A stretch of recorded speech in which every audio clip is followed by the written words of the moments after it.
मैं सबसे पहले आप सभी के माध्यम से अपने दक्षिण मुंबई के सभी मतदाताओं को जिन्होंने मुझे वोट दिया है उनको सबको मैं बहुत बहुत धन्यवाद देना चाहता हूं। मैं उन सबका बहुत ही आभारी हूं।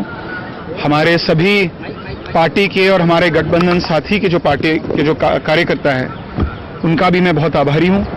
हमने एक बहुत ही अच्छा और एक बहुत ही सकारात्मक कैंपेन चलाया पिछले कई महीनों में।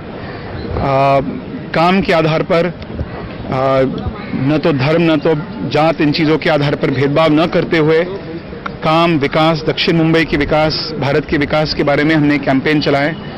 और जहां तक ट्रेंड्स नज़र आ रही है, साउथ मुंबई की हो या इंडिया की हो, क्योंकि आप सब जानते हैं कि पॉलिटिक्स में जब तक फाइनल वोट काउंट किया नहीं जाता है तब तक हम कुछ औपचारिक रूप से नहीं कह सकते हैं। लेकिन ट्रेंड्स के आधार पर मैं एनडीए को बहुत बधाई देना चाहूँगा, जो कि लग रहा है कि नरेंद्र मोदी जी देश के प्रधानमंत्री बनेंगे।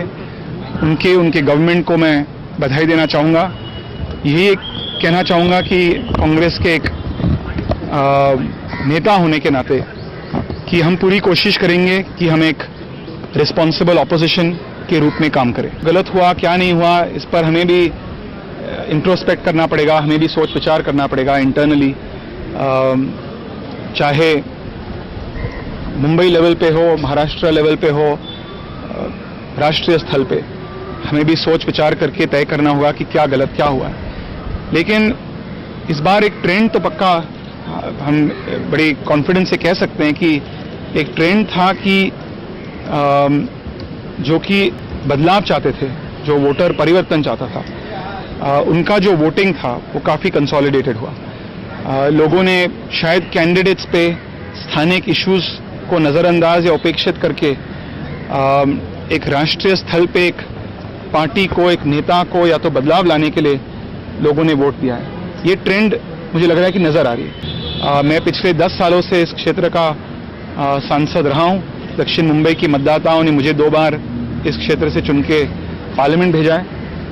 एंड अगर अंतिम वोट को काउंट करने के बाद अगर दक्षिण मुंबई की जनता ने तय किया कि वे किसी और को एक अपना लोक प्रतिनिधि देखना चाहते हैं तो मैं उन्हें बधाई जरूर दूंगा। और मैं उन्हें और दक्षिण मुंबई के मतदाताओं को कहना चाहूँगा, अगर दक्षिण मुंबई के जनता के हित में कुछ काम होगा तो हम जरूर अपना समर्थन और अपना सहयोग उन्हें देंगे। देखिए, मैं रिजल्ट जब तय होती है तब मैं अपने दक्षिण मुंबई के बारे में भी एक फॉर्मल रिजल्ट, एक स्टेटमेंट दूंगा।